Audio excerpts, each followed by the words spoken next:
جب یوحی وحی کی گئی رب کا تیرے رب نے، جب تیرے رب نے اے محمد صلی اللہ علیہ وسلم وحی کی الی الملائکتی ملائکہ کی طرف، فرشتوں کی طرف، وحی کیا تھی؟ انی بے شک میں معکم اے فرشتوں تمہارے ساتھ ہوں، فثبتوا پس جماؤ الذین وہ لوگ جو آمنو ایمان لائے، یعنی ایمان والوں کو جما دو، ان کی مدد کرو، سألقی جلدی میں ڈالوں گا فی قلوب الذین کفروا ان لوگوں کے دلوں میں جنہوں نے انکار کیا، یعنی کفار کے دلوں میں کیا؟ رعب روب، خوف، کس کا؟ مسلمانوں کا۔ کفار کے دلوں میں میں روب ڈال دوں گا، دبدبا ڈال دوں گا، کس کا؟ مسلمانوں کا۔ لیکن تم بھی آرام سے نہ بیٹھو، یہ نہیں کہ فرشتے آ گئے بس آپ بیٹھے تماشائی بن کے اور دیکھ رہے ہیں کہ فرشتے کیسے لڑ رہے ہیں، نہیں، تمہارا بھی کچھ کام ہے۔ کام کیا ہے؟ فَجْرِبُوا پس مارو، فوقا اوپر، اعناقی گردنوں کے، گردن کے اوپر کیا ہوتا ہے؟ سروں پہ مارو ان کے، اور کیا کرو؟ وَضْرِبُوا اور مارو، مِنْهُمْ ان کے، کُلَّ ہر بنان ہر جوڑ پر، ایک ایک جوڑ پہ مارو ان کے۔ اللہ سبحانہ وتعالیٰ نے طریقہ بھی بتا دیا، دشمن پہ وار کرو تو کہاں مارو، سر پہ چوٹ لگے گی، اور پور پور کاٹو، پور جوائنٹس کاٹنا، یہ سارے جوائنٹس ہوتے ہیں، تو اگر جوائنٹس بھی کٹ لگے گا، ہاتھ بھی کٹ گئے، سر بھی پھٹ گیا، تو باقی کیا بچا؟ کیا وہ لڑ سکتا ہے؟ وہ تو ڈھیر ہو گیا وہاں۔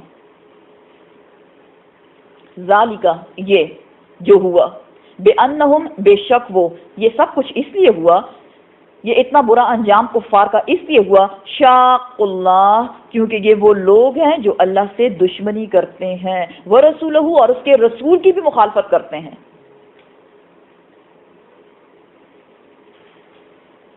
ومن اور جو شخص یشاقق اللہ وہ مخالفت کرے گا، دشمنی کرے گا، کس کی؟ اللہ سبحانہ وتعالیٰ کی، ورسولہ اور اس کے رسول کی، تو یہ یاد رکھو، فإن اللہ پس بے شک اللہ سبحانہ وتعالیٰ شدید العقاب سخت سزا دینے والا ہے۔ اور یہ صرف اس وقت کے لیے نہیں، قیامت تک اللہ سبحانہ وتعالیٰ کی یہی سنت ہے۔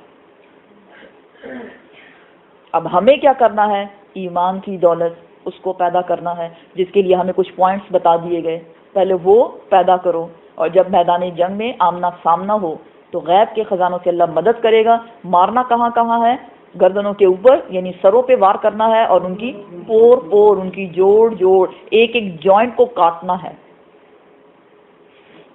اور کیا بتایا گیا؟ یہ کیوں اتنی بڑی سزا دی جا رہی ہے؟ یہ ان لوگوں کے لیے ہے سزا جو اللہ اور اس کے رسول کی مخالفت کرتے ہیں، ان سے دشمنی کرتے ہیں، تو پھر اللہ ان کا انجام بھی ایسا ہی کرتا ہے۔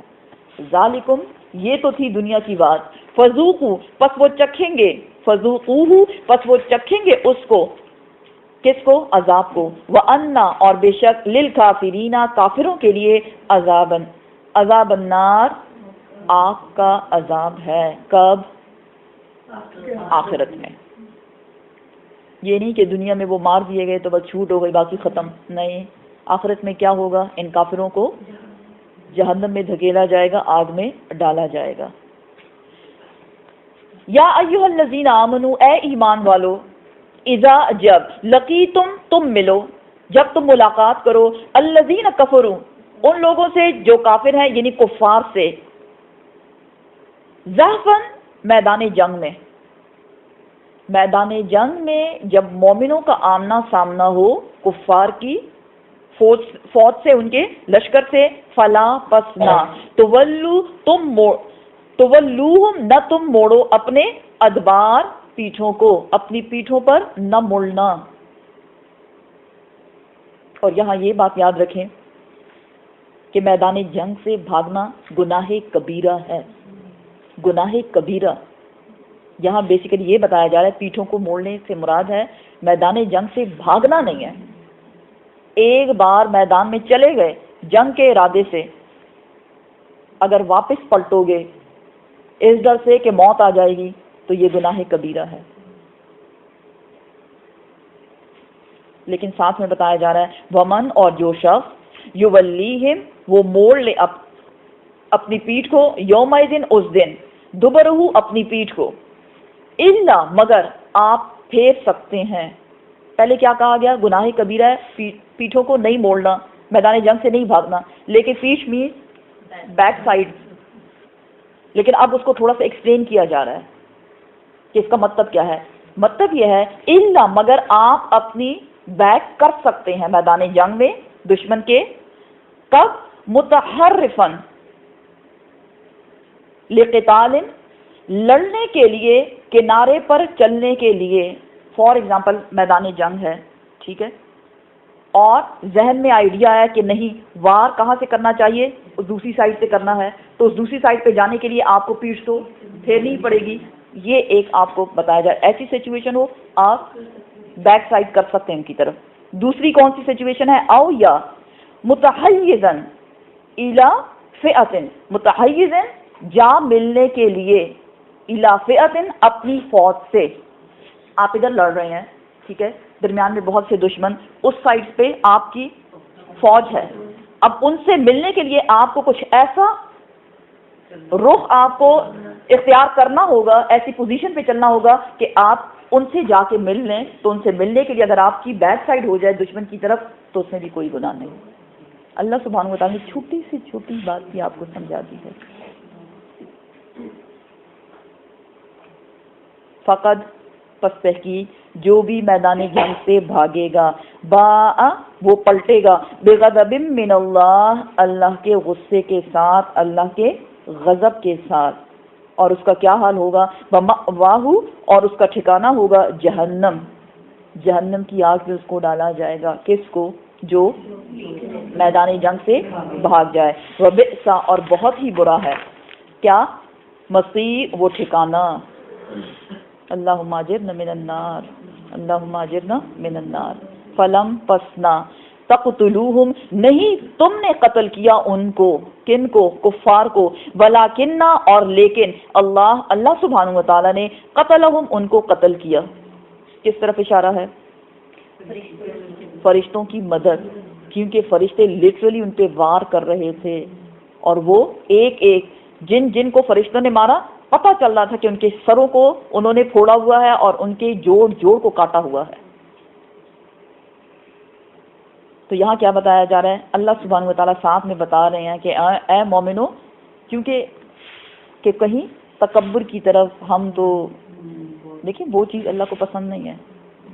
کیا بتایا جا رہا ہے؟ ریئلائز کروایا جا رہا ہے تم کم تھے، کم ہو، لیکن تم نے اللہ سبحانہ و تعالیٰ کا حکم مانا، اپنے نبی کی اطاعت کی تو اللہ نے تمہاری مدد کی.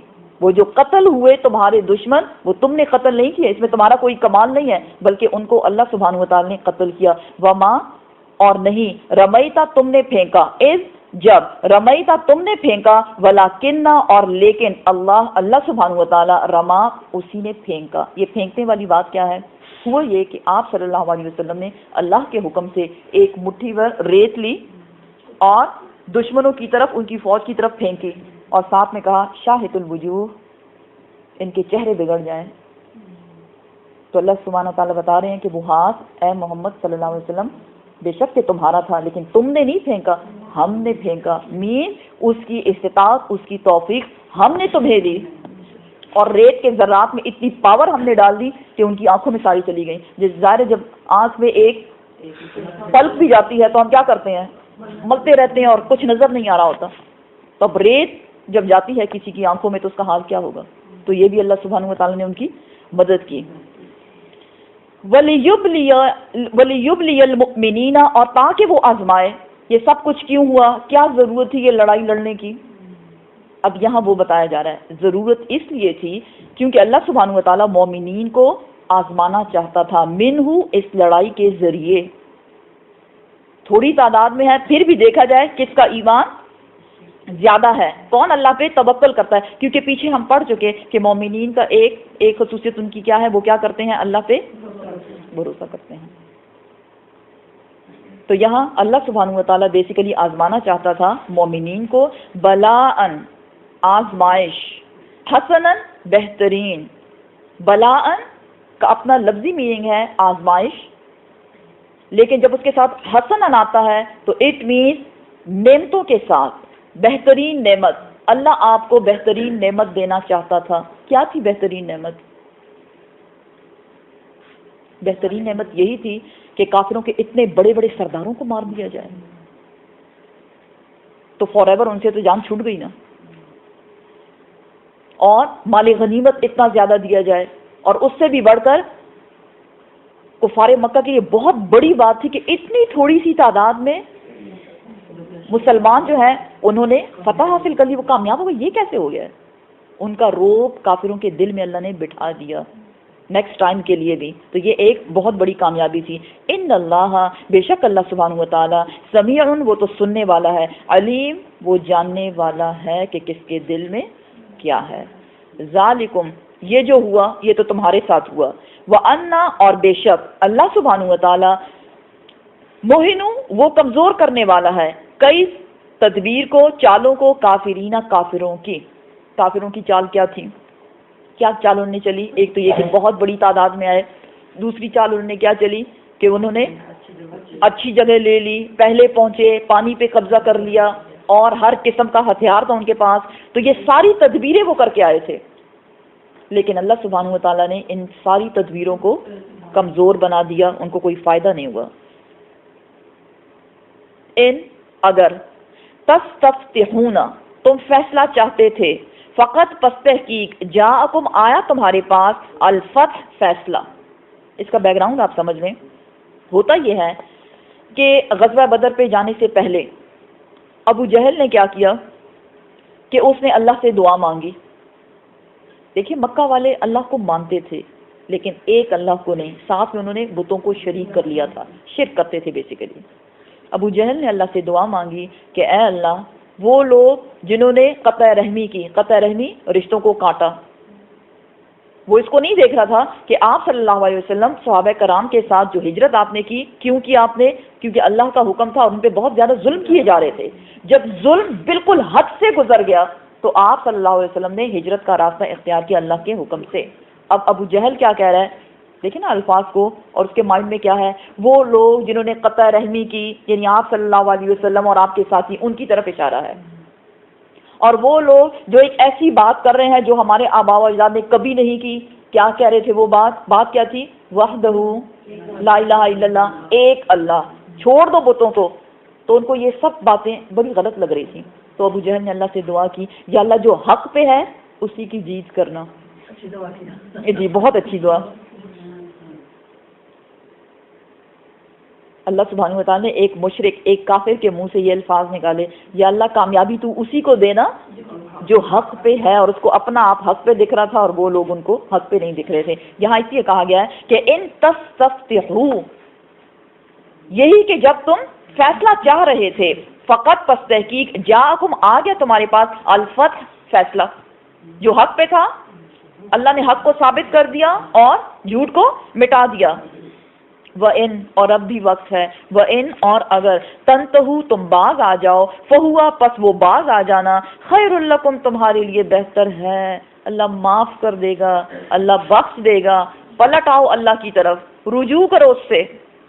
لیکن یاد رکھو، وَإِن، اگر، تعودو، تم پلٹو گے، نافرمانی کرو گے گمراہی کی طرف، تو یہ یاد رکھو، نعود، ہم بھی پلٹیں گے، ہم بھی تمہیں ایسی ہی سزا دیں گے، اور تمہاری گردنوں پہ، تمہارے سروں پہ اور تمہارے پور پور پہ ماریں گے. ہاں، اور فرشتوں کی مدد مسلمانوں کو ملے گی. ولن، اور ہرگز نہیں، تغنیہ، تمہارے کام آئیں گی، انکم، تم سے، فئاتکم، تمہاری فوجیں. اتنی بڑی فوج کام آئی؟ نہیں آئی، آگے بھی نہیں آئے گی. چاہے تم اس سے ڈبل ٹرپل فوجوں کو لے آؤ لیکن وہ تمہارے کام نہیں آنے والی. شیئا، کچھ بھی. ولو، اور اگرچہ، کثرت، تم زیادہ بھی ہو، تعداد زیادہ ہو تمہاری فوجوں کی، تمہارے ہتھیاروں کی. وَأَنَّ اللَّهَ، اور اللہ سبحانہ وتعالی، مع المؤمنین، مومنوں کے ساتھ ہے. اللہ مومنوں کے ساتھ ہے. یا اللہ ہمیں مومن بنا دے. سب کچھ ہے، ایمان کی کمی. اور جو ایمان کو بڑھائے گا اللہ سبحانہ وتعالی کیا کرے گا؟ اس کی مدد کرے گا. یہاں ہمیں یہ بتایا گیا، یا ایھا الذین آمنوا، اے لوگ جو ایمان لائے، اطیعوا اللہ ورسولہ، اطاعت کرو اللہ کی اور اس کے رسول کی. ولا، اور نہ، تولوا، نہ تم منہ موڑو، نہ تم بے رخی اختیار کرو، عنہ، اس سے. وَأَنْتُمْ حالانکہ تم تسمعون تم تو سنتے ہی ہو. کیا سنتے ہو؟ قرآن کی آیات، اللہ کے احکامات. تو تم کیا کرو؟ تم کیا کہو؟ تم کہو سمعنا وأطعنا غفرانک ربنا وإلیک المصیر. یا اللہ ہم نے سن لیا اور ہم نے تیری اطاعت کی. پیچھے بھی بتایا گیا نا کہ اگر تم فانتہو تم باز آ جاؤ گے وہو خیر لکم تو تمہارے لیے بہتر ہے، پلٹ آؤ اللہ کی طرف. تو یہاں بھی یہی بتایا جا رہا ہے کہ تمہارے درمیان قرآن کی آیات تمہیں سنائی جاتی ہیں تو تم کیا کرو؟ ان قرآن کی آیات کو سنو اور اس پہ عمل کرو. سمعنا وأطعنا. لیکن یہ کیا کہتے تھے؟ سمعنا وعصینا، سن لیا اور ہم نے نافرمانی کی. کہا گیا ان کی مثال بھی یہی تھی، حتتن کہو تو انہوں نے کہا نہیں، ہندتن. غفرانت کہو یا اللہ تو معاف کر دے، انہوں نے کہا ہم تم کیا کہہ رہے ہو، ہمیں یہ باتیں سنائی نہیں دیتی. اللہ سبحانہ تعالیٰ فرماتے ہیں ولا اور نہ تکونوا تم ہو جاؤ کالذین ان لوگوں کی مانند قالوا جنہوں نے کہا سمعنا ہم نے سن لیا، ہم سن رہے ہیں، ہمارے کانوں میں آواز آ رہی ہے، وہم حالانکہ وہ لا یسمعون وہ نہیں سنتے. کیسے نہیں سنتے؟ وجہ کیا ہے؟ کہ وہ لوگ ہیں جو آپ کے پاس موجود ہے، آپ کے ساتھ ہیں، آپ بول رہے ہیں اور وہ سن رہے ہیں، لیکن اللہ سبحانہ و تعالیٰ نے ان کے کانوں میں بوجھ ڈال دیا. حق کی بات وہ نہیں سن سکتے. دنیاوی ہر بات وہ سن رہے ہیں لیکن حق ان کے دل میں نہیں اتر رہا کیونکہ کان بند ہو گئے ہیں. لگے تو ہوئے ہیں لیکن وہ کان جو حق کو سننے سے قاصر ہو، جو حق کو نہ سنے، اس کی مثال ایسی ہے جیسے وہ کیا ہے؟ بہرا. جی وہ بہرا ہے. یہاں یہ بتایا جا رہا ہے کہ اگر تم ایسا کرو گے تو یہ یاد رکھو انا بے شک شرت دواب بدترین مخلوق، بدترین جاندار، عند اللہ اللہ کے ہاں، اللہ کے ہاں بدترین جاندار بدترین مخلوق کون ہے؟ سمو وہ جو بہرے ہیں، بکمو وہ جو گونگے ہیں، الذین یہ وہ لوگ ہیں لا یعقلون جو عقل سے کام نہیں لیتے. اب تو ان کو پتہ نہیں چل رہا لیکن قیامت کے روز وہ سب کہیں گے، کیا کہیں گے؟ کہ یا اللہ کاش ہم سنتے اور ہم عقل سے کام لیتے. وَقَالُوا لَوْ كُنَّا نَسْمَعُ أَوْ نَعْقِلُ مَا كُنَّا فِي أَصْحَابِ السَّعِيرِ تو ہم آگ والے نہ بنتے. لیکن یہ کیا کر رہے ہیں؟ یہ سن تو رہے ہیں لیکن حق کو نہیں سن رہے. اور وجہ کیا ہے؟ کہ یہ عقل سے کام نہیں لیتے، عقل کو استعمال نہیں کرتے. سورہ بقرہ میں ہم پڑھ چکے کہ مثل الذین کفروا کمثل الذی ینعق بما لا یسمع الا دعاء ونداء.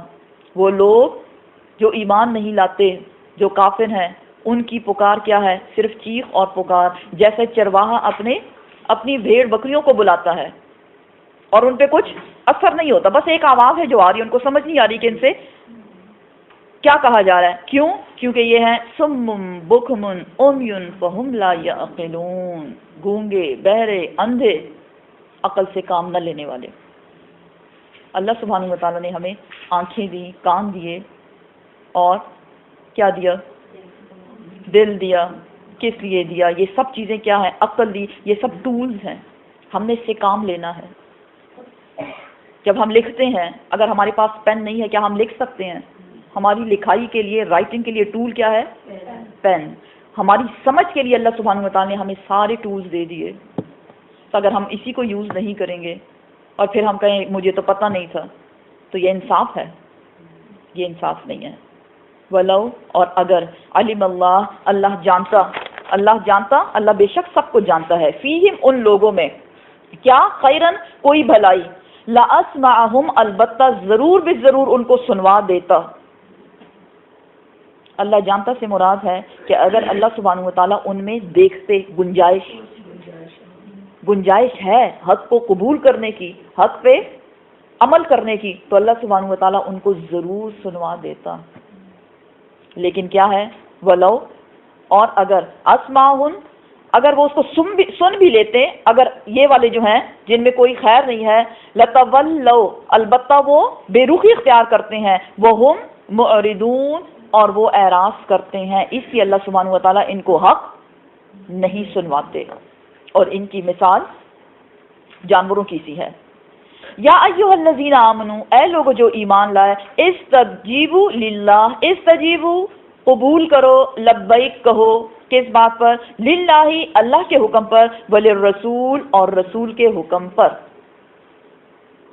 اذا، جب، دعاکم، تم پکارے جاؤ، لما، اس چیز کے لیے جو، یحییکم، جس میں تمہاری زندگی ہے، وَعْلَمُوا، اور جان لو، کیا جان لو؟ ان اللہ، بے شک اللہ سبحانہ وتعالی، یحول، وہ حائل ہو جاتا ہے، بینا، درمیان، مرئی، انسان کے، وقلبی، اور اس کے دل کے، وانہ، اور بے شک وہ، الیہ، اسی کی طرف، تحشرون، تم جمع کیے جاؤ گے۔ بتایا کیا جا رہا ہے کہ اے مسلمانوں، اے مومنوں، اللہ اور اس کا رسول جب بھی تم کو پکارے تم لبیک کہو۔ کیسے پکارے؟ مین تمہیں کوئی حکم دے، اور اب حکم کس چیز کا آیا ہے؟ ذکر کس بات کا ہو رہا ہے؟ کس غزوہ بدر کا۔ اگر اللہ حکم دے رہا ہے، رسول تمہیں بلا رہا ہے جہاد کرنے کے لیے، تو تم بات مان لو۔ لما یحییکم، اس لیے کہ وہ تمہیں زندگی دے، اسی میں تمہاری زندگی ہے۔ اب اس زندگی سے مراد کیا ہے؟ یحییکم انڈر لائن کریں، اس سے مراد اسلام کی بقا، اسلام کا زندہ ہونا، کیونکہ کیا بتایا گیا کہ اللہ نے یہ جنگ تم سے اسی لیے کروائی تاکہ حق حق ہو جائے، یعنی اسلام باقی رہے اور باطل مٹ جائے اور کفر مٹ جائے۔ یہی وجہ تھی کہ کافروں کے بڑے بڑے سرداروں کو مار دیا گیا۔ تو یحییکم سے اس سے مراد یہ ہے کہ اسلام کا باقی بچنا، یہ بھی زندہ رہے۔ اللہ نے ان کو فتح بھی دی، اور مسلمانوں کا ایک روب جو تھا، اسلام کا جو زور تھا، وہ ان پہ چل گیا۔ ان کو پتہ چل گیا کہ یہ ایسا دین نہیں ہے کہ ہم نے ان کو مکے سے نکالا تو بس یہ ختم ہو گئے، یہ ختم نہیں ہو گئے، یہ اور زیادہ مضبوط ہو گئے۔ یحییکم، تاکہ وہ زندہ کرے تم کو یا تمہاری زندگی۔ اور ساتھ ہی یہ یاد رکھو کہ انسان اور اس کے دل کے درمیان اللہ کا حائل ہونا، یہ کیا ہے؟ اس کا مطلب یہ ہے کہ اگر تمہیں بلایا جائے گا یا قرآن کا حکم دیا جائے گا، ہم سب کے لیے بھی یہی بات ہے، یا نیکی کی طرف آپ کو بلایا جا رہا ہے اور آپ اس نیکی کی طرف نہ جائیں، تو یہ یاد رکھو کہ اللہ سبحانہ وتعالیٰ انسان کے دل اور انسان کے درمیان میں حائل ہو جاتا ہے، مینس نیکی کی توفیق چھین لیتا ہے۔ ابھی ایک چانس آپ کو مل رہا ہے نیکی کرنے کا، آپ کیا کہتے ہیں؟ نہیں، پھر کر لیں گے، اس بار نہیں، next time. You never know next time کیا ہونے والا ہے۔ اپنی صحت کی قدر کرو، بیماری کے آنے سے پہلے آپ صلی اللہ علیہ وسلم نے فرمایا، اور اپنی دولت کی قدر کرو غریبی کے آنے سے پہلے، اپنی جوانی کی قدر کرو اپنے بڑھاپے کے آنے سے پہلے، اور زندگی کی بہت قدر کرو موت کے آنے سے پہلے۔ یہاں بیسیکلی اس آیت میں یہ بتایا جا رہا ہے ڈیلے نہ کرو، نیکسٹ ٹائم کے لیے، کل کے لیے کوئی نیکی نہ چھوڑو، کیونکہ اگر ایسا کرو گے تو بے شک اللہ سبحانہ وتعالیٰ دلوں کی حالت بدلنے والا ہے۔ جب یہ آیت نازل ہوئی تو صحابہ کرام نے آپ صلی اللہ علیہ وسلم سے پوچھا، یا رسول اللہ، کیا آپ یہ سمجھتے ہیں، آپ کے ذہن میں یہ بات ہے کہ آپ کے جانے کے بعد، یعنی جب آپ اس دنیا سے رخصت ہو جائیں گے، تو ہم اس دین کو چھوڑ دیں گے؟ آپ صلی اللہ علیہ وسلم نے فرمایا، بات یہ نہیں ہے، بات یہ ہے کہ دل جو ہے، تمام بنی آدم کے دل اللہ سبحانہ وتعالیٰ کی ایک چٹکی میں ہے، یہ یوں ایک چٹکی ہوتی ہے اور دل پلٹ جاتے ہیں۔ اس لیے ہمیں بہت خوبصورت دعا سکھائی گئی، کیا؟ یا مقلب القلوب ثبت قلبی علی دینک، اے دلوں کو الٹ پلٹ کرنے والے، ہمارے دلوں کو اپنے دین پہ جما دے، آمین۔ ربنا لا تزغ قلوبنا بعد اذ ہدیتنا، یا اللہ ہمارے دلوں کو ٹیڑھا نہ کرنا بعد اس کے کہ ہمیں علم مل گیا یا ہمیں ہدایت حاصل ہو گئی، ٹھیک ہے نا؟ تو کبھی بھی یہ نہ کہیں کہ ہم بڑے نیک ہیں، کلاس میں جاتے ہیں ماشاءاللہ اور اتنے پارے ہم نے کر لیے ہیں، ایسا نہیں ہے۔ یو نیور نو کہ کس وقت شیطان حملہ کر دے، اللہ ہم سب کو اس کے حملوں سے، اس کے وار سے بچائے۔ تو یہاں یہ بتایا گیا کہ نیکی میں دیر نہیں کرنی، ٹائم نہ لگائیں اور نیکی کر جائیں۔ واتقوا، اور ڈرو، فتنتاً، اس آزمائش سے، اس فتنے سے، لا تصیبن، نہیں وہ پہنچے گا صرف الذین، ان لوگوں کو جنہوں نے ظلموا، انہوں نے ظلم کیا، منکم، تم میں سے، خاصہ، خاص طور پر، وَعْلَمُوا، اور جان لو، ان اللہ، بے شک اللہ سبحانہ وتعالی، شدید العقاب، سخت سزا دینے والا ہے۔ اب اس آیت کا بیک گراؤنڈ جو ہے وہ یہ ہے کہ اس آیت کے بارے میں بتایا جاتا ہے کہ یہ آیت امر بالمعروف و نہی عن المنکر کے بارے میں ہے. فتنتن کو انڈر لائن کریں کہ کس فتنے کا ذکر ہے. واتقوا ڈرو اس حال سے جب حال کیا ہوگا؟ امر بالمعروف نیکی کا حکم دینا، و نہی عن المنکر یعنی برائی سے روکنا. یہ بات ختم ہو جائے گی، یہ بات ختم ہو جائے گی. دیکھیں قرآن آئینہ ہے نا، دیکھیں کتنی فٹ آتی ہے یہ بات، کس کس پہ آتی ہے اور ہمارے ارد گرد کیا ہو رہا ہے. آپ صلی اللہ علیہ وسلم نے فرمایا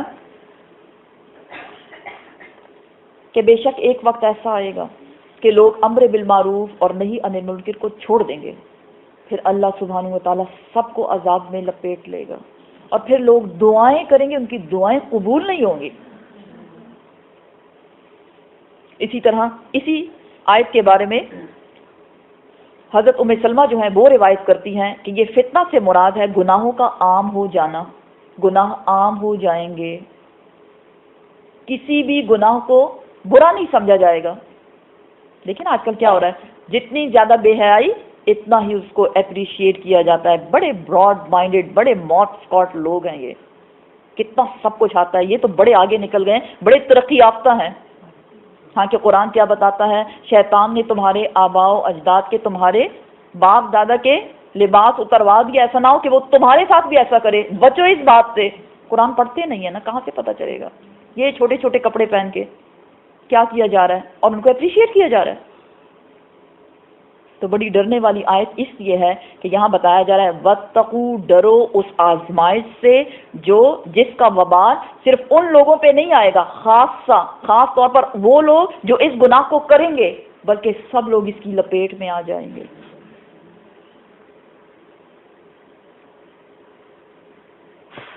کیا ہوگا؟ فرشتوں کو حکم دیا گیا ایک علاقے کے لیے. ایک روایت بتاتی ہے کہ تم جاؤ اور فلاں علاقے پہ عذاب لے کر آؤ. فرشتوں نے اللہ سبحانہ تعالیٰ سے فرمایا کہ یا رب العالمین وہاں تو بہت کچھ لوگ ایسے ہیں جو بڑے نیک ہیں، بہت نمازیں تیری پڑھتے ہیں، بہت عبادات تیری کرتے ہیں. اللہ سبحانہ تعالیٰ نے فرمایا وہیں سے شروع کرنا، ادھر ہی سے شروع کرو اس عذاب کا سلسلہ. کیوں؟ کہ امر بالمعروف و نہی عن المنکر کو لوگوں نے چھوڑ دیا ہے. تو یہ یاد رکھیں، کیونکہ سم ٹائمز ہوتا ہے نا، آپ کہتے ہیں فلاں جگہ تو یہ ہو رہا ہے، وہاں کتنے بیچارے بے گناہ لوگ مارے جا رہے ہیں. جب گناہ عام ہو جائے تو سمجھ جائیں کہ عذاب کو دعوت دے دی گئی ہے. اور پھر ایسا نہیں ہوتا کہ چن چن کے ایک ایک بندے کو الگ کر دیا جائے. کل مجھ سے کسی ایک اور کلاس میں کوئی پوچھا تھا کہ وہ جو بے گناہ مر جاتے ہیں ان کا کیا ہوگا؟ میں نے کہا بے شک وہ شہیدوں میں شامل ہیں، لیکن یہ اللہ کا قانون نہیں ہے کہ ان کو الگ سے چھانٹ کے ادھر الگ رکھے. نہیں، ان کو کچھ نہیں کرنا اور باقی جو ہے ان پہ سب کچھ ہوتا رہے. نہیں، سب اس کی لپیٹ میں آئیں گے. تو اس وقت سے ہم سب کو ڈرایا جا رہا ہے. ڈرو اس وقت سے جب گناہ عام ہو جائیں گے، پھر اللہ کا عذاب آئے گا اور پھر اس عذاب کو کوئی دعا ٹال نہیں سکے گی. تو اللہ ہم سب کو نیکی کی ہدایت دے اور اللہ ہمیں توفیق دے کہ ہم امر بالمعروف و نہی عن المنکر کر سکیں. اور یہ جان لو کہ بے شک اللہ سبحانہ و تعالیٰ سخت سزا دینے والا ہے جو اس کی نافرمانی کرے گا. وَاذْكُرُوا اور یاد کرو. اب پھر یاد دلایا جا رہا ہے اذ جب انتم تھے تم قلیل تھوڑے، اے مومنوں اے مسلمانوں جب تم تھوڑے تھے، مستضعفون اور کمزور بنائے گئے تھے، کمزور تھے، فی الارض زمین میں. مسلمانوں سے بات ہو رہی ہے، صحابہ کرام سے بیسیکلی بات ہو رہی ہے. فی الارض عرضی کو انڈر لائن کریں، مکہ کی طرف اشارہ ہے. اے مسلمانوں جب تم مکہ میں تھے اور تھوڑے تھے، ظاہر تھوڑے لوگوں نے اسلام قبول کیا تھا اور تم کمزور بھی تھے، اس لیے تم کو بہت زیادہ ستایا جاتا تھا. تخافون اور تم ڈرتے تھے، ان یہ کہ یتخطفکم یہ کہ تم اچک لیے جاؤ گے، الناس لوگ تمہیں اچک لیں گے. کون سے لوگ؟ قریش کے لوگ جو زوراور تھے تم پہ اور تمہیں تکلیفیں دیا کرتے تھے، تم پہ ظلم کیا کرتے تھے. قصور کیا تھا؟ کیونکہ تم کہتے تھے کہ اللہ ایک ہے اور ان کو وہ ناپسند تھا اور تمہیں ان سے بہت ڈر لگتا تھا. نہ صرف ان سے بلکہ ارد گرد کے روم اور ایران وہاں کے لوگوں سے بھی تم کو بہت ڈر لگتا تھا کیونکہ تم بہت تھوڑے تھے. اللہ سبحانہ و تعالیٰ یہاں بتا رہے ہیں کہ میں نے کیا کیا، فآواکم پس ٹھکانہ دیا تم کو. کہاں لے گیا؟ مدینہ. اور کیا کیا؟ وَأَيَّدَكُمْ، اور تمہاری مدد کی. کس کے ذریعے؟ انصار کے ذریعے. انصار کون تھے؟ مدینہ کے رہنے والے. اللہ سبحانہ و تعالیٰ نے انصار کے دلوں کو، جو ہجرت کرنے والے تھے مہاجرین جس کو کہا جاتا ہے، ان کی محبت سے بھر دیا، اور انہوں نے اپنا سب کچھ ان کے ساتھ شیئر کیا، ہر چیز. مہاجرین نے کیا کیا تھا؟ کیا خرچ کیا تھا انہوں نے؟ کچھ خرچ کیا تھا انہوں نے؟ نہیں. کیونکہ اللہ سبحانہ تعالیٰ فرماتے ہیں کہ اے محمد صلی اللہ علیہ وسلم، دنیا میں اس زمین پہ جتنی بھی چیزیں ہیں، جو بھی مال و دولت، سونا چاندی، اگر ان سب کو تم خرچ کرتے، کس لیے؟ لوگوں کے دلوں میں محبت ڈالنے کے لیے، تب بھی نہیں کر سکتے تھے. یہ میں ہی ہوں، یہ میں ہی تھا کہ لوگوں کے دلوں میں تمہارے لیے محبت ڈال دی. تو یہاں بھی یہ بتایا جا رہا ہے کہ اے مسلمانوں، جب تم مکہ میں تھے اور تم تھوڑے تھے، اللہ سبحانہ و تعالیٰ نے کیا کیا؟ سب سے پہلے تو تمہاری جان چھڑوائی ان ظالموں سے. حکم کیا دیا؟ مدینہ چلے جاؤ. اور جب تم وہاں پہنچے، اللہ سبحانہ و تعالیٰ نے تمہیں ٹھکانہ دیا، گھر دے دیے، مال اسباب دے دیا، سب کچھ دے دیا، اور تمہاری مدد بھی کی. بِنَصْرِهِ، اور اپنی طرف سے تمہاری مدد کی. اللہ کی مدد سے یہ سب کچھ ہوا. وَرَزَقَكُمْ، اور رزق دیا تم کو، مِنَ الطَّيِّبَاتِ، پاکیزہ میں سے، حلال چیزوں میں سے. مکہ معظمہ میں کھجوریں نہیں اگتی تھیں، وہاں تو کچھ تھا ہی نہیں. کھجوروں کے باغ کہاں تھے؟ انگوروں کے باغ کدھر تھے؟ جی مدینہ میں. تو یہ سب کچھ اللہ سبحانہ تعالیٰ ریمائنڈر دے رہے ہیں مومنوں کو کہ یہ سب کچھ کیا گیا تمہارے لعلکم. اب تمہارا کام کیا تھا؟ لعلکم تشکرون، تاکہ تم اللہ کا شکر ادا کرو.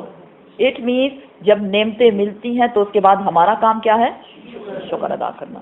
وَإِن شَكَرْتُمْ لَأَزِيدَنَّكُمْ، اگر شکر ادا کرو گے تو اللہ نعمتوں کو زیادہ کر دے گا. یا ایھا الذین آمنوا، اے لوگو جو ایمان لائے، اے ایمان والو، لا تخونوا، نہ تم خیانت کرو اللہ سبحانہ و تعالیٰ کے ساتھ، والرسول، اور نہ خیانت کرو رسول کے ساتھ، وتخونوا، اور نہ تم خیانت کرو کہاں؟ اماناتکم، آپس کی امانتوں میں سے، وانتم، اور تم تعلمون، تم تو جانتے ہی ہو کہ امانت کی اہمیت کیا ہے. اللہ سے خیانت کیا ہے؟ اللہ سے خیانت کیا ہے؟ اللہ نے جو احکامات دیے اس میں ڈنڈی مارنا. اللہ نے کیا کہا؟ نماز پڑھو، لیکن رکوع اور سجود کو اچھے طریقے سے نہ کرنا، نماز کی خیانت. روزے کی خیانت کیا ہے؟ روزہ رکھے ہوئے آپ نہ کھا رہے ہیں نہ پی رہے ہیں، لیکن آپ حرام چیزوں کو دیکھ رہے ہیں، آپ غیبتیں کر رہے ہیں، آپ چغلیاں کر رہے ہیں، آپ جھوٹ بول رہے ہیں. یہ ہو گئی روزے کی خیانت. زکوٰۃ کی خیانت کیا ہے؟ سارا سال کچھ نہ کچھ آپ دیتے رہیں. جب زکوٰۃ کے بارے میں پوچھا جائے آپ کیا کہتے ہیں؟ ہم تو سارا سال ہی دیتے ہیں. کوئی کاؤنٹ نہیں کیا، اپنے آپ پہ لازم نہیں کیا، اپنی مرضی سے ادھر بھی دے دیا ادھر بھی دے دیا، نیت نہیں کی آپ نے، اور اس کی کیلکولیشن کر کے صحیح زکوٰۃ آپ نے نکالی نہیں. اسی طرح حج جو اللہ سبحانہ تعالیٰ نے فرض کیا، اگر آپ جسمانی لحاظ سے یا مالی لحاظ سے توفیق رکھتے ہیں تو، ہر ایک پہ نہیں ہے، لیکن آپ ڈیلے پہ ڈیلے کر رہے ہیں، کبھی کیا بہانہ بنا کے. یہ کیا ہے؟ یہ بھی امانت میں خیانت ہے. رسول سے خیانت کیا ہے؟ کچھ لوگ احادیث کو مانتے ہی نہیں ہیں. وہ کہتے ہیں قرآن تو مانتے ہیں، احادیث ہمیں نہیں پتہ سچ ہے یا جھوٹ. یہ کیا ہے؟ رسول سے خیانت. کچھ لوگ سنتوں کا خیال نہیں رکھتے، سنت پہ نہیں چلتے، سنت کے مطابق اپنی زندگی نہیں گزارتے. یہ کیا ہے؟ رسول سے خیانت. پھر بھی ہمیں اللہ کی رحمت چاہیے، پھر بھی ہم یہ سوچتے ہیں کہ ہمیں شفاعت نبوی صلی اللہ علیہ وسلم نصیب ہوگی، حوض کوثر نصیب ہوگا. مفت میں کچھ نہیں ملتا جب تک کوشش نہ کی جائے. آپ کوشش کریں گے تو اللہ اس کو قبول کرے گا. آپس کی امانتوں سے کیا مراد ہے؟ آپس کی کوئی ایک تو مٹیریلسٹک کوئی چیز، کوئی مٹیریل ہے کسی نے آپ کے پاس رکھوایا اور آپ نے اس کی غیر موجودگی میں اس کو استعمال کیا پوچھے بغیر، یا اس نے آپ سے واپس مانگا اور آپ نے اس کو کم کر کے دے دیا، یا آپ نے کہا کہ وہ تو چوری ہو گیا. تو یہ سب کیا ہے؟ آپس کی خیانتیں. لیکن اس آیت کا بیک گراؤنڈ کیا ہے؟ بیک گراؤنڈ یہ ہے کہ ایک صحابی تھے جن کا نام تھا حاطب بن ابی بلتا. حاطب بن ابی بلتا ایک صحابی تھے جو غزوہ بدر میں بھی لڑے. جب انہوں نے ہجرت کی مکہ سے مدینہ تو ان کے بال بچوں نے یعنی بیوی اور ان کے بچوں نے ہجرت نہیں کی. کچھ وجوہات کی بنا پہ صرف آپ نے ہجرت کی. اب ظاہر مسلمان آپس میں بیٹھ کے پلاننگ کیا کرتے تھے, نیکسٹ ہم نے کیا کرنا ہے, نیکسٹ کیا کرنا ہے. آپ صلی اللہ علیہ وسلم نے کچھ پلاننگ کی کہ نیکسٹ ہمارا سٹیپ کیا ہوگا. حاطب ابی بلتا کو اس کی خبر ہو گئی یا وہ اس پلاننگ میں شریک تھے, واللہ عالم. اور انہی دنوں مکہ سے ایک بوڑھی عورت آئی تھی مدینہ. حاطب بن ابی بلتا نے کیا کیا کہ وہ جو ساری پلاننگ تھی اس کو ایک خط میں لکھا اور اس بڑھیا کو وہ دیا کہ یہ لے جا کے مکہ میں فلاں سردار کو یا جس کو بھی ان کو دینا ہے تاکہ ان کو اطلاع ہو جائے. اور اپنی طرف سے لکھا کہ یہ میری طرف ظاہر اپنا نام سب کچھ لکھ کے اور میرے بچوں کا خاص خیال رکھا جائے. سمجھ رہے ہیں بات کو؟ اللہ سبحانہ و تعالیٰ نے آپ صلی اللہ علیہ وسلم کو وحی کے ذریعے بتایا. آپ صلی اللہ علیہ وسلم نے حضرت علی اور 2 اور صحابی ان کے پیچھے بھیجوائے, اس بڑھیا کے پیچھے, اور اس سے وہ خط نکلوا کے وہ واپس لائے. تو یہاں اس کے بارے میں بھی بتایا جا رہا ہے آپس میں بھی امانتوں کا خیال رکھو کہ کیا کرنا ہے. اگر کوئی بات ہو گئی ہے, کیونکہ حدیث ہے کہ المجالس بالامانہ, مجلس کی بات امانت ہوتی ہے. مجلس میں جو بات ہو رہی ہے اس کو باہر نہیں نکلنا چاہیے. جو اس کو باہر نکالے گا, کسی اور کو بتائے گا, اس کی مثال کیا ہے؟ جیسے اس نے خیانت کی. اور خیانت نشانی کس کی ہے؟ آیت المنافق ثلاثہ. وَإِذَا تُؤْمِنَ خَانَ, جب اس کو منافق کی نشانی کیا ہے؟ جب اس کو امانت دی جاتی ہے وہ اس میں خیانت کرتا ہے. تو اگر کوئی خیانت کر رہا ہے وہ اپنے آپ کو مسلمان نہ کہے, مومن نہ کہے, کیونکہ خائن مومن نہیں ہو سکتا. یہاں یہ بتایا جا رہا ہے کہ تم تو جانتے ہی ہو کہ امانت کا خیال رکھنا, اس کی حفاظت کرنا کتنا زیادہ ضروری ہے. تمہارے پیغمبر نے کیا کیا؟ محمد صلی اللہ علیہ وسلم نے جب وہ مکہ چھوڑ رہے تھے تو انہوں نے حضرت علی کو اپنے بستر پہ لٹایا اور ساتھ میں نصیحت کیا کی, یہ لوگوں کی امانتیں ہیں, اس کو لوگوں میں تقسیم کر کے تم آنا مدینہ, اس کے بغیر نہیں. ویسے بھی تو جا سکتے تھے, بلکہ ساتھ میں لے جاتے. نہیں, سنت نہیں ہے. تو سنت یعنی نبی سے بھی خیانت, سنت کو فالو نہیں کیا. لوگوں سے خیانت کیا ہے؟ اسی طرح ایک کی بات دوسرے کو بتا دینا. اور اس کے لیے آپ صلی اللہ علیہ وسلم نے فرمایا کہ اتنا ہی کافی ہے کہ کوئی دھیمی آواز میں آپ اگر وہ دائیں بائیں دیکھیں بتایا کیا جا رہا ہے, اگر وہ دائیں بائیں دیکھے اور دھیمی آواز میں آپ کو کوئی بات بتا رہا ہے, آپ سمجھ جائیں کہ یہ راز ہے. ضروری نہیں ہے کہ اس کے لیے الفاظ استعمال کیے جائیں, کسی کو بتانا مت, کیونکہ جب ہم اسی بات کو آگے پاس کرتے ہیں تو ہم کہتے ہیں اس نے مجھ سے یہ نہیں کہا تھا کہ کسی کو بتانا مت, لیکن تم کسی کو نہ بتانا. پیٹ میں ٹھہرتی نہیں ہے نا بات. اللہ ہم سب کو نیکی کی ہدایت دے. تو یہاں کیا بتایا جا رہا ہے؟ تم جانتے ہو, ہمیں پتہ ہوتا ہے یہ بات نہیں بتانی, مجھے راز کے انداز میں بتائی گئی ہے, پھر بھی آگے بتا رہے ہیں. تم جانتے ہو, اگر تم جانتے ہو تو اس بری عادت سے بچو. وَعَلَمُوا, اور جان لو, انما بے شک جو اموالکم تمہارے جو مال ہے, وَأَوْلَادُكُمْ اور جو تمہاری اولادیں ہیں, فتنۃ وہ تو آزمائش ہیں. سورۃ الکہف میں ہم نے پڑھا, ہم پڑھتے ہیں, کیا پڑھتے ہیں؟ المال والبنون زینۃ الحیات الدنیا والباقیات الصالحات خیر عند ربک ثوابا وخیر عملا. اسی طرح سورہ منافقون میں بھی آتا ہے کہ تمہاری مال اور تمہاری اولاد تم کو غافل نہ کر دے. کس چیز سے؟ اللہ سبحانہ و تعالیٰ کے ذکر سے. یا ایھا الذین آمنوا لا تہلکم اموالکم ولا اولادکم عن ذکر اللہ ومن یفعل ذلک, اگر کوئی ایسا کرے گا تو کیا ہوگا؟ ذالک فاولئک هم الخاسرون, وہی ہے نقصان اٹھانے والے. سوچیں ہم اپنے مال کو بچانے کے لیے کیا کرتے ہیں, یا اس کو زیادہ کرنے کے لیے کیا کچھ کرتے ہیں, اور اپنی اولادوں کی خاطر کیا کیا کیا جاتا ہے. وَأَنَّ اللَّهَ, اور بے شک اللہ سبحانہ و تعالیٰ, عِندَهُ اس کے پاس ہے, اجر عظیم بہت بڑا. کس کے لیے؟ جو مال اور اولاد کو آزمائش نہیں بنائے گا. آزمائش کب بنتی ہیں یہ چیزیں؟ جب ہم اس کو صرف اور صرف اپنے لیے استعمال کرتے ہیں. ہم چاہتے ہیں ہمارا بچہ دنیاوی کوئی بہت بڑا عہدہ اس کو ملے. آزمائش ہوئی یا نہیں؟ وہ ہمارا صدقہ جاریہ بھی بن سکتا ہے. ایک اچھا ڈاکٹر مومن بھی ہو سکتا ہے، ڈاکٹر بننے سے منع نہیں کیا گیا. ایک اچھا سائنٹسٹ مومن بھی ہو سکتا ہے، وہ سائنٹسٹ بھی بنا، صدقہ جاریہ کو کوئی بھی ظاہر ہے وہ کچھ نہ کچھ بنائے گا.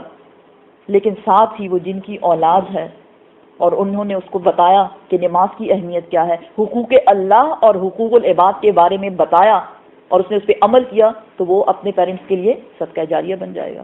یہی مال جو انسان کو دوزخ میں لے جاتی ہے کس وقت؟ جب انسان اس کا حق ادا نہیں کرتا. قیامت کے روز سانپ ہوں گے جو لپٹے ہوں گے گردنوں سے اور وہ جبڑوں پہ کھا رہے ہوں گے لوگوں کو. وہ پوچھیں گے، سانپوں کو ہٹانے کی کوشش کریں گے کہ یہ کیوں کھا رہے ہو ہمیں؟ وہ سانپ بتائیں گے میں ہی ہوں نا تیرا وہی مال جس کی تو نے زکوٰۃ ادا نہیں کی. لیکن وہی مال اگر اس کو خرچ کیا جائے گا اللہ کے راستے میں، جیسے پہلے میں نے آپ کو بتایا دن کے وقت یا شام کے وقت، رات کے وقت، کھلم کھلا یا چھپا چھپا کے آپ کریں گے، تو اللہ سبحانہ و تعالیٰ کیا کریں گے؟ وہی آپ کی نجات کا ذریعہ بن جائے گا. اب یہ آپ پہ ہے کہ آپ کیا بات چوز کرتے ہیں.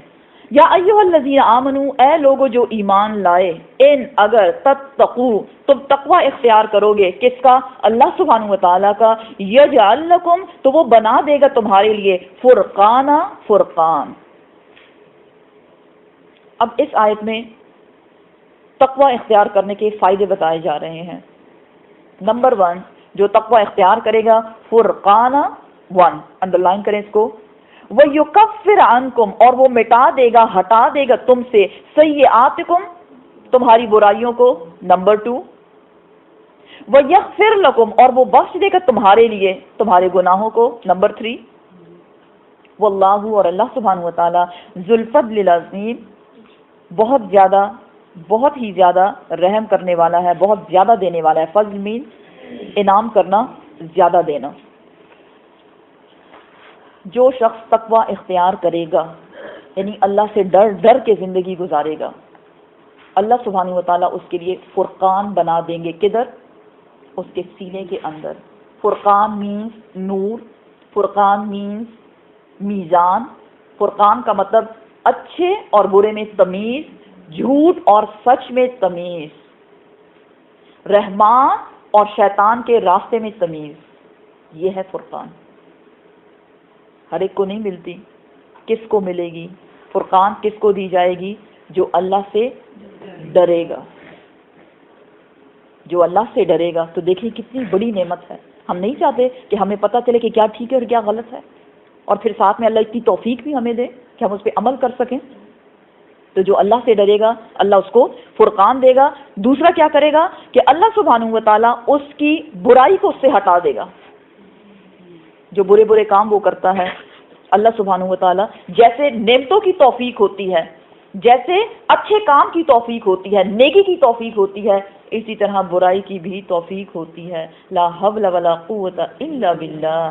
نیکی کرنے کی طاقت اور برائی کی توفیق صرف اور صرف اللہ کی طرف سے ہے. اگر تم برائی کی طرف چلو گے اللہ راستہ وہ بھی آسان کر دے گا، اور اگر تم نیکی کی طرف چلو گے تو اللہ وہ راستہ بھی تمہارے لیے آسان کر دے گا. تو یہاں کیا بتایا جا رہا ہے؟ جو اللہ سے ڈرے گا فرقان دیا جائے گا. دوسرا، اللہ اس کی برائیوں کو اس سے ہٹا دے گا. اور برائیوں کا ایک اور جو تفسیر بتائی گئی وہ یہ ہے کہ اللہ سبحانہ و تعالیٰ تم کو دوسروں کے شر سے بچائے گا. ٹھیک ہے نا؟ اور ساتھ میں اللہ سبحانہ و تعالیٰ کیا کریں گے؟ تمہاری مغفرت کر دیں گے، تمہارے گناہوں کو معاف کر دیں گے، کیونکہ اللہ سبحانہ و تعالیٰ بہت زیادہ فضل والا ہے، بہت زیادہ نعمتیں دینے والا ہے. صدق اللہ العظیم. سبحان ربک رب العزۃ عما یصفون وسلام علی المرسلین والحمد للہ رب العالمین.